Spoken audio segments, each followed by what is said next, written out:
I still remember the moment my own son looked me in the eyes and said the words that sliced through me like a knife.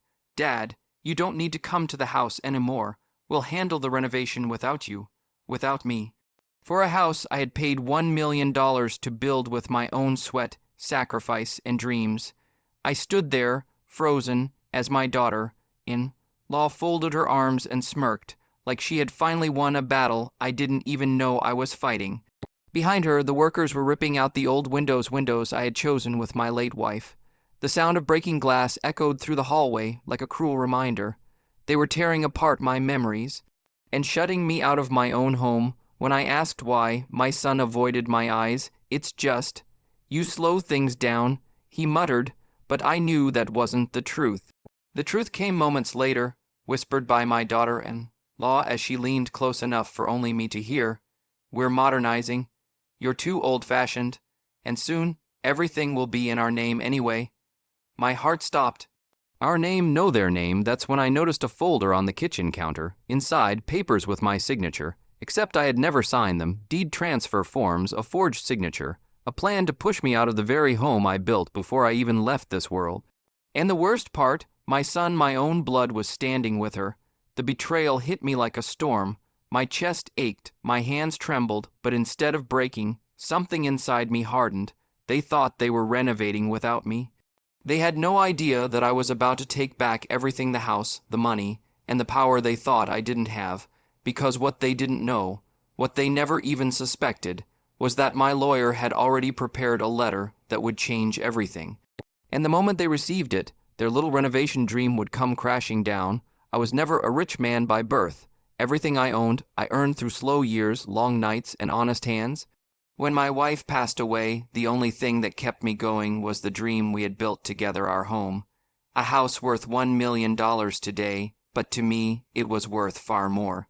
It carried pieces of us everywhere: the balcony where she drank her morning tea, the garden she planted with her own hands, the living room where we raised our children, my children.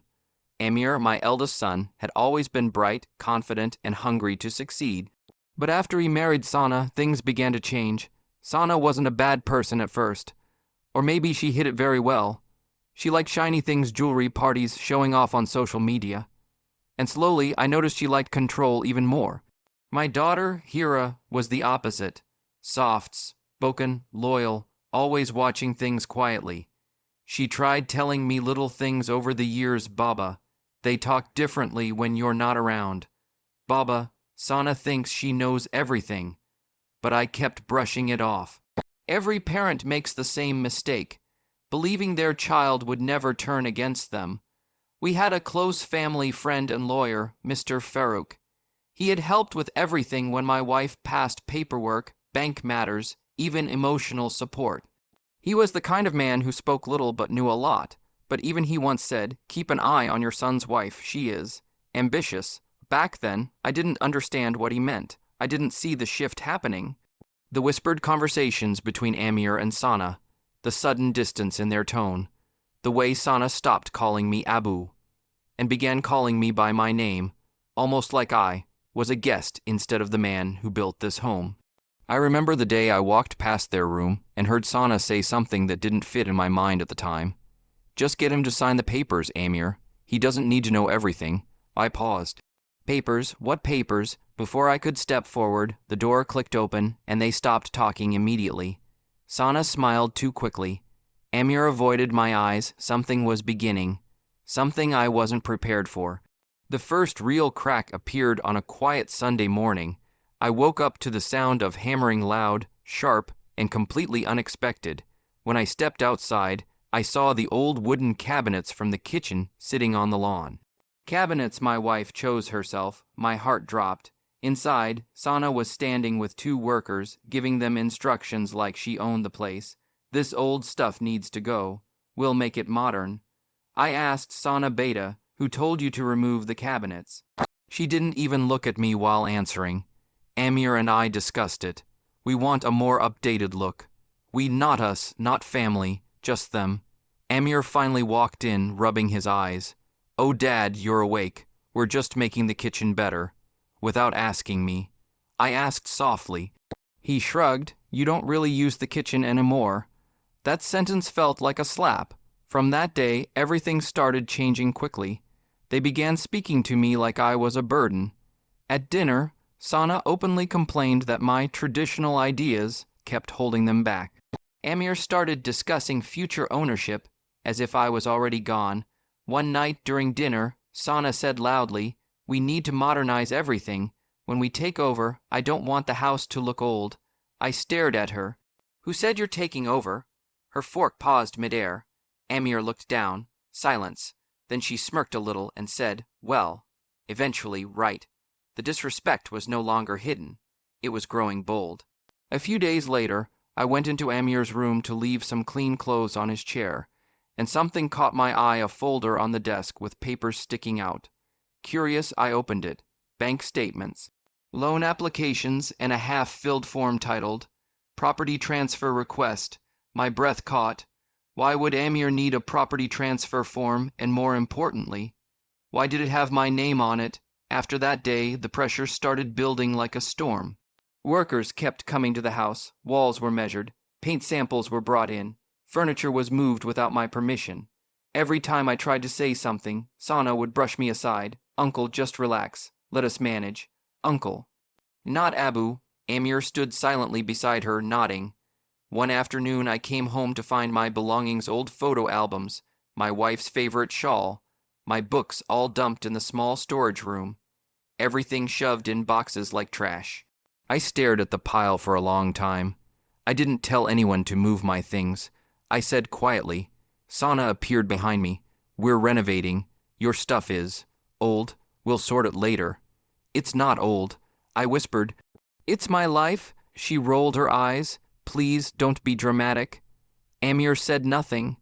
That night, while walking toward the living room, I saw something lying on the dining table, the same folder from Amir's room. This time it was open, and I froze. Right there on top was a property deed transfer form with my name, my details, my signature, except it wasn't my signature. Someone had forged it. My legs weakened. My hands trembled. The room felt smaller and darker. Was this why they were renovating without me? Was this why they were treating me like a burden? Had they already decided the house was theirs? When I confronted Amir, he panicked.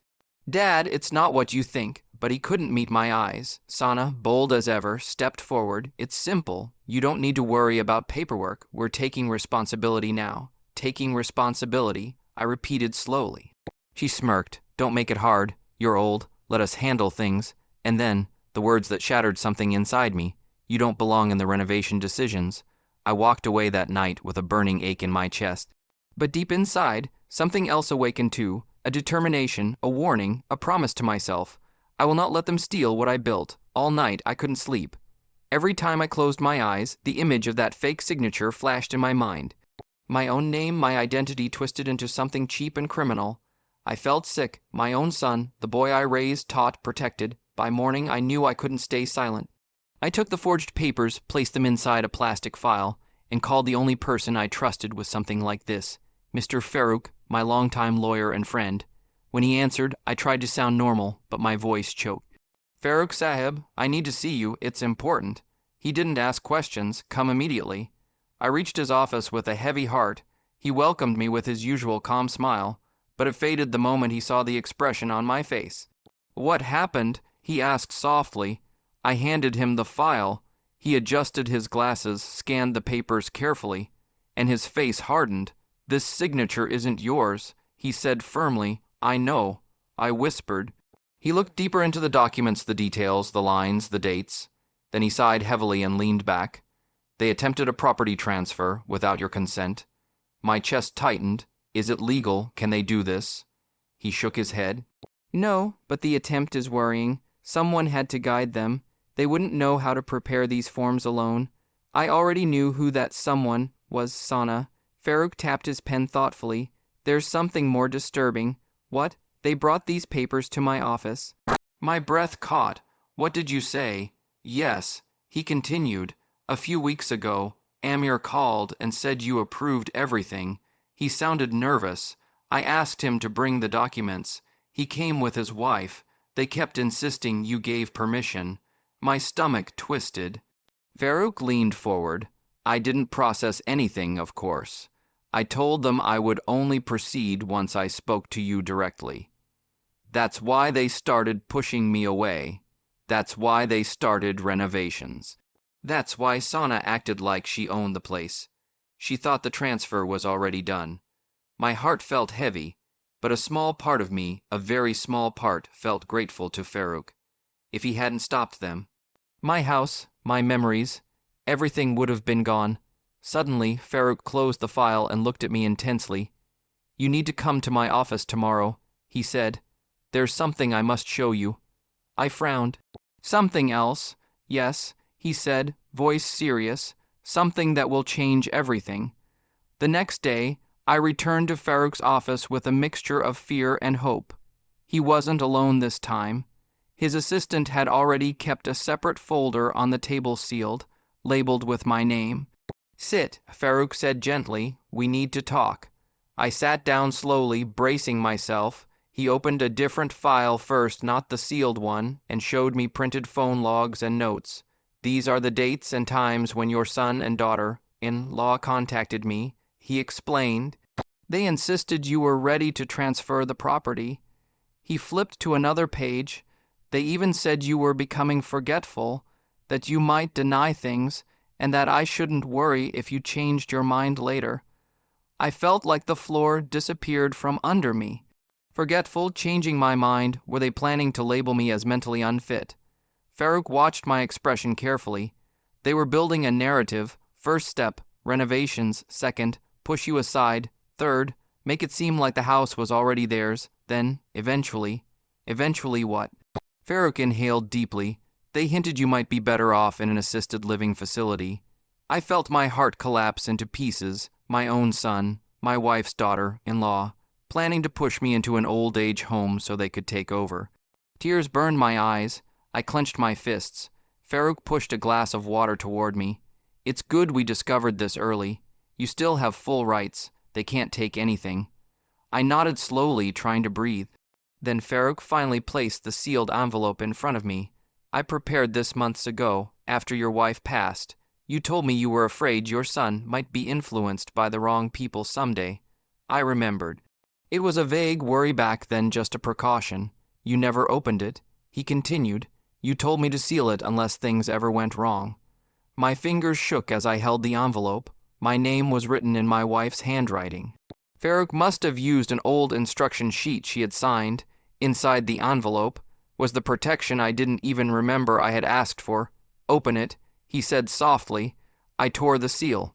Inside was a special property protection clause, along with an updated will one that made it impossible for my house to be transferred or sold while I was alive. Not by my son, not by anyone, not even with a forged signature. I stared at it, stunned. Farouk leaned back. "You protected yourself before the storm came. You just didn't know the storm would come so soon." The more I read the document, the more a weight lifted off my chest and a fire lit inside me. The clause was powerful. It froze any transfer attempts. It blocked all sales, and it gave me full authority to reverse any renovation decisions made without my permission. My late wife had always been wise. "People change when money appears," she once told me, but I never thought it would happen to my own children. Farouk explained everything line by line, making sure I understood the power I still held. "They don't know about these documents. They think you're unprotected." A bitter smile formed on my lips. "They're in for a surprise." Farouk nodded, "But listen carefully. You can't confront them alone. They've already shown they're desperate, and greedy people become dangerous." He handed me another document, a pre-written legal notice. "This will stop all renovations immediately. It will force them to come to the table. Once delivered, they cannot touch a single tile in your house." I felt something shift in me. For weeks, I had felt small, helpless, pushed aside, but now, for the first time, I felt strong again, not because of revenge, but because I was reclaiming what was mine. Farouk's voice pulled me back. "Are you ready? Once we do this, things won't be the same." I took a deep breath. I thought about the nights I ate alone in my own house, the insults, the disrespect, the forged signature, the plans to send me away. And then I remembered something else, my wife's voice in my heart. "Don't let anyone break what we built together." I lifted my chin. Yes, I said, I'm ready. Farouk stood up and shook my hand firmly. Then let's begin. That afternoon, he drafted the notice. I signed it with steady hands. Tomorrow morning, the papers would be delivered to Amir and Sana. Their beautiful plan, their secret renovations. Their dreams of taking over everything was about to collapse. They thought I was old. They thought I was weak. They thought I had no fight left in me, but they had no idea. I had already won before they even began. The next morning, I woke up before sunrise. I didn't sleep much, not because of fear this time, but because of what was about to happen. At exactly 9 a.m., a courier arrived at the gate carrying the legal notice Farouk had prepared. The envelope was thick, stamped, official, the kind of document that carries consequences. I stayed inside the living room, watching through the window as the courier rang the bell. Sana opened the door. She took the envelope, glanced at the lawyer's seal, and her entire face changed. The color drained from her cheeks. Her lips parted slightly. Even from inside, I could see her hand trembling. She called out loudly, "Amir, come here." Amir rushed to her side. "What is it?" She shoved the envelope into his hands. "Read it." He tore it open and pulled out the documents page after page, his eyes widening with every line. I stepped outside slowly, calm and steady. "What's going on?" I asked. Sana exploded the moment she saw me. "What is this?" She screamed, waving the papers wildly. "You filed a legal order. You're stopping the renovation." "Yes," I said quietly. "And every other action taken without my consent." Amir looked panicked. "Dad, why would you do this?" I raised an eyebrow. "Why? You really don't know." He looked away. "Sana wasn't done. You can't do this. We've already made plans. We already hired workers. We already bought material." "It's not your house," I said, "not legally, not morally." She stepped closer, rage shaking her voice. "You're ruining everything for us." "No," I replied. "You ruined everything when you tried to steal from me." She froze. I watched the realization spread across her face, slow and painful, that I knew everything.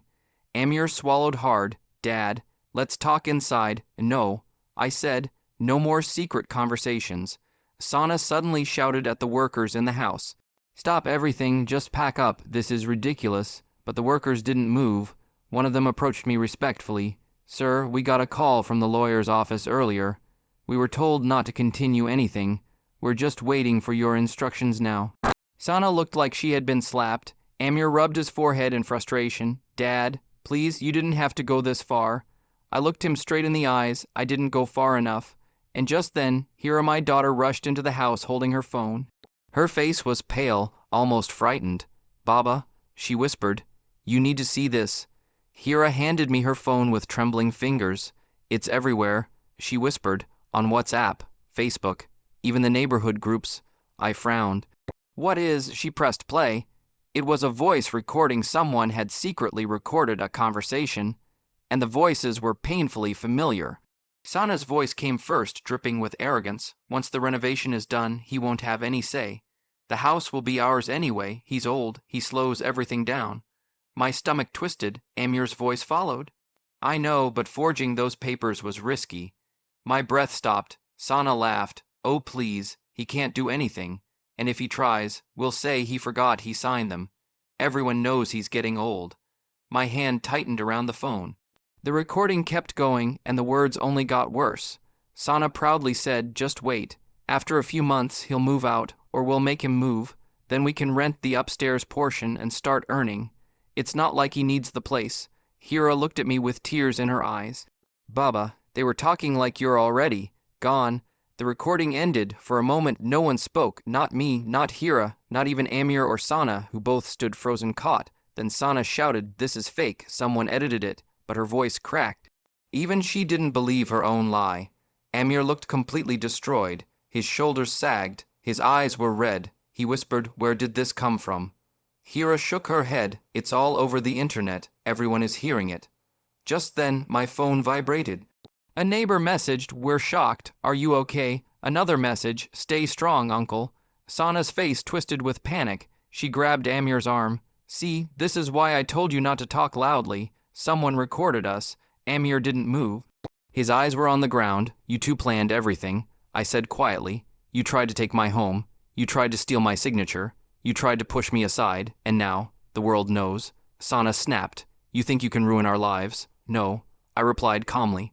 You ruined your own life. She screamed and stormed inside the house, slamming doors as she went. Amir followed her slowly, looking like a man who had lost everything.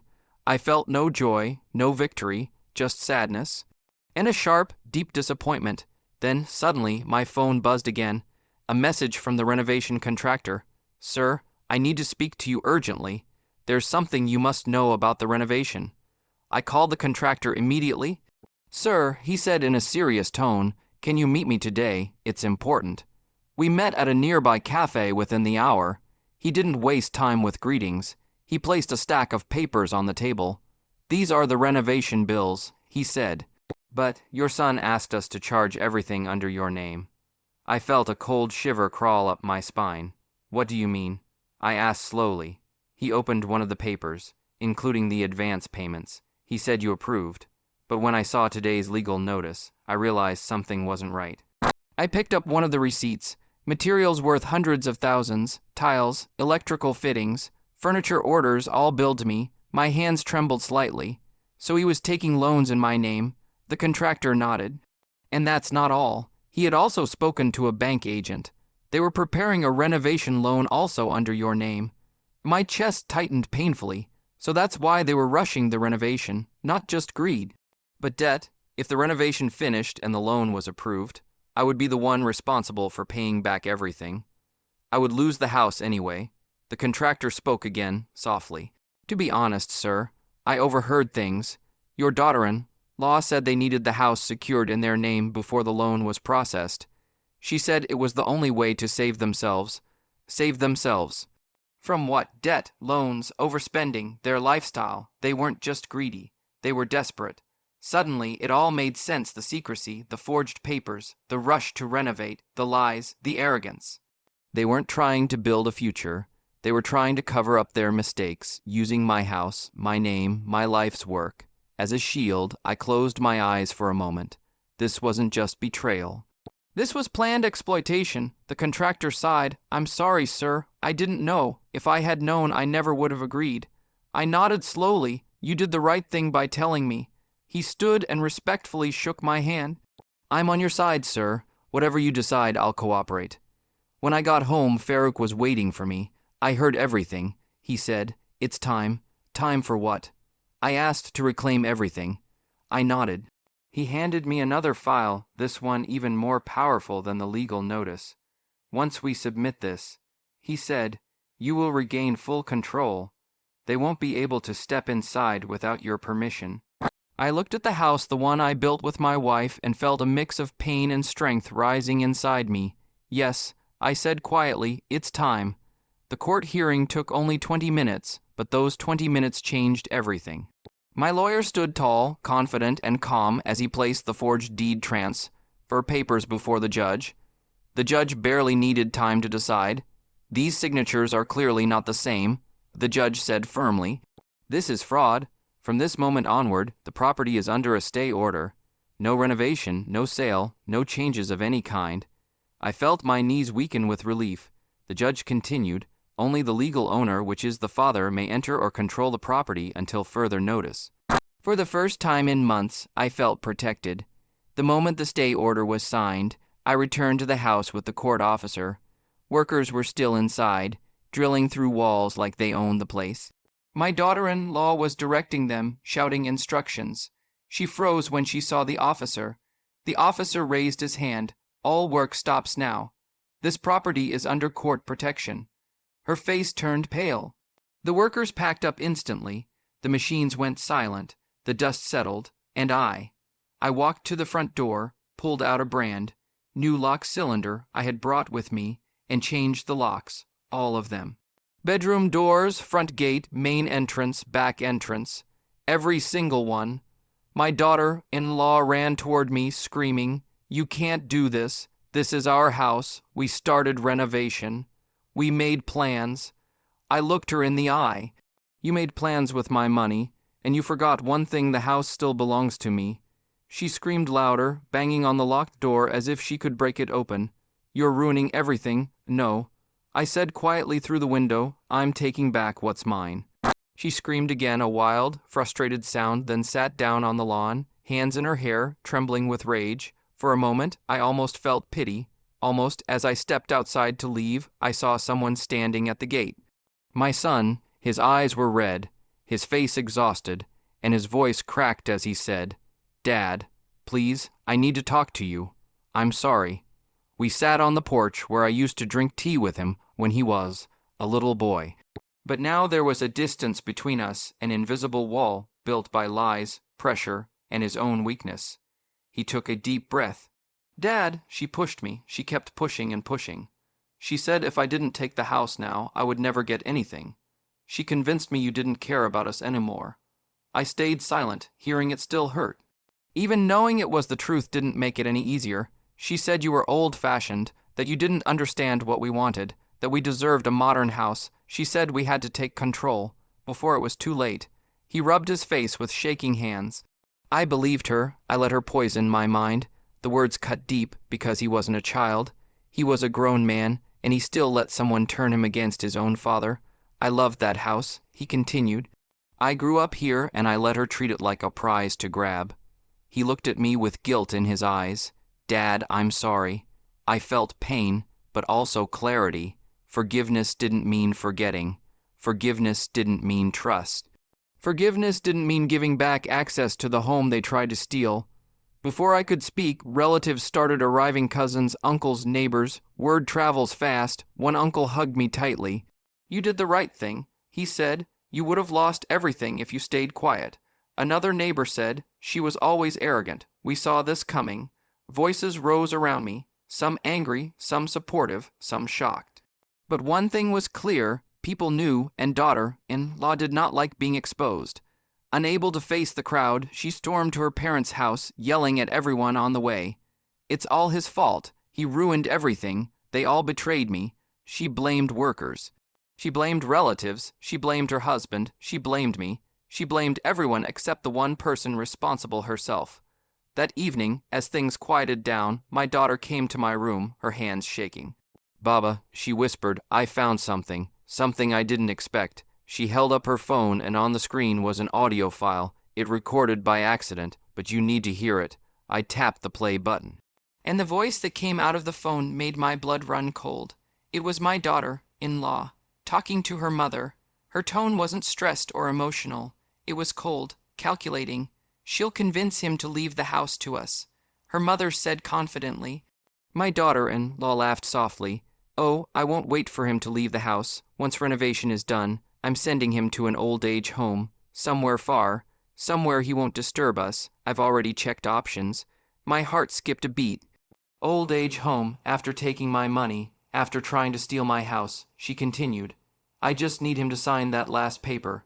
Once I get that, he's out. I'll tell my husband it's best for all of us." Her mother agreed. "Good.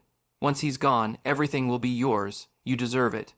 My daughter stopped the audio, tears in her eyes. "Baba, this was their plan all along." My son had been standing in the doorway, frozen. I didn't even know he had entered the room. He stared at the floor, then at me. "Dad, I didn't know. I swear I didn't know. I never agreed to this. I never wanted."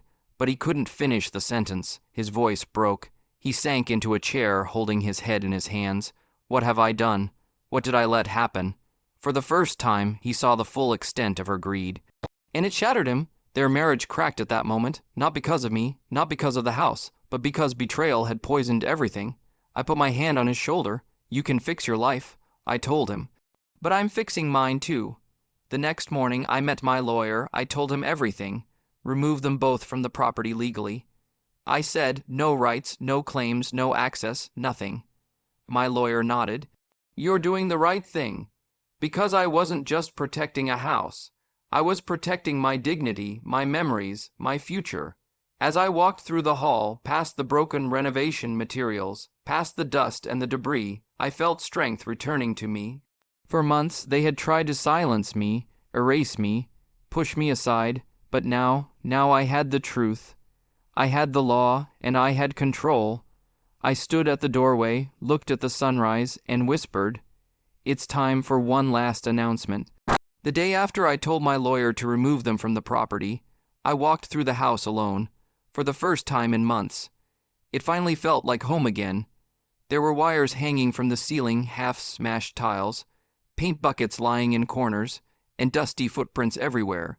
But none of that bothered me. What mattered was that the house was quiet, peaceful, mine. I sat in the old wooden chair near the window, the same spot where my wife and I used to drink tea together every morning.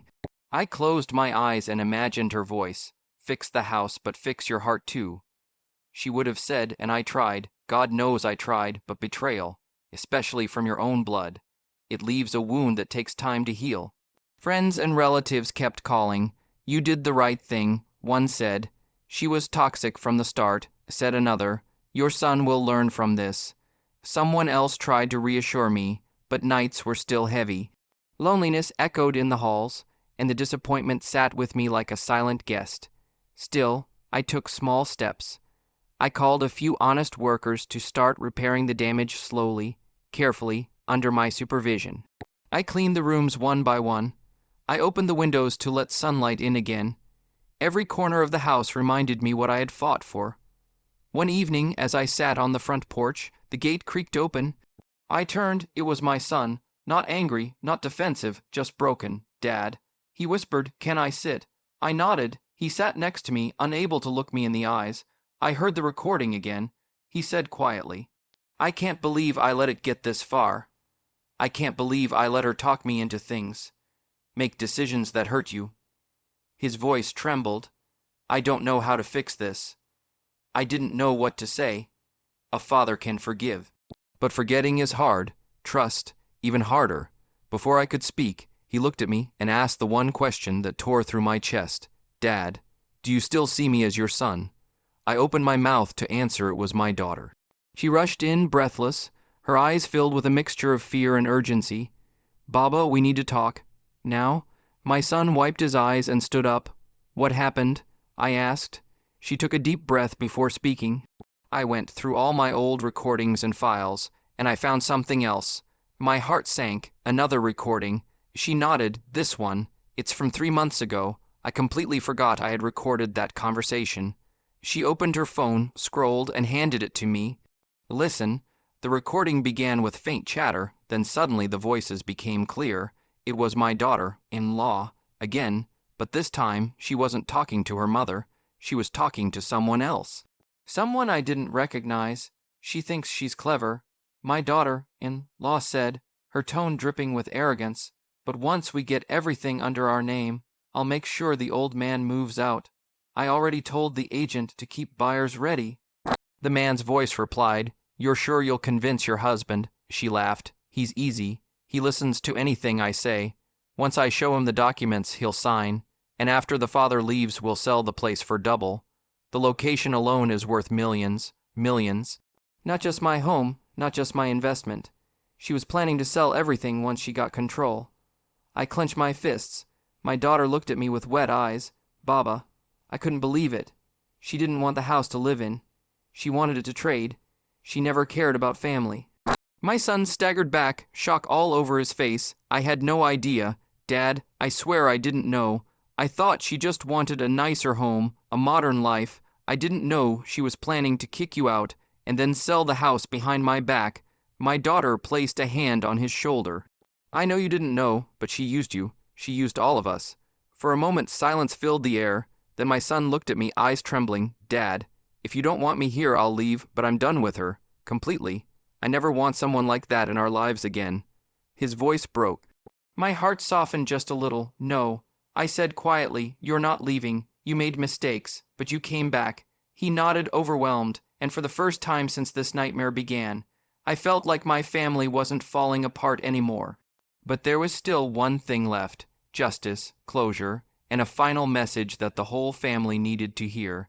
The next morning, I called everyone to the house: my son, my daughter, her in-laws, a few close relatives, and even my lawyer. My daughter-in-law didn't show up, but her absence didn't matter anymore. I stood in the living room, the same room they tried to take from me, and faced them all. "Thank you for coming." I began. "I won't take much of your time. I just need to share 2 decisions I've made." Everyone stayed silent. My son looked nervous.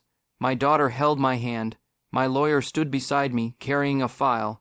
I opened it and revealed the first document. This, I said, is a legal notice.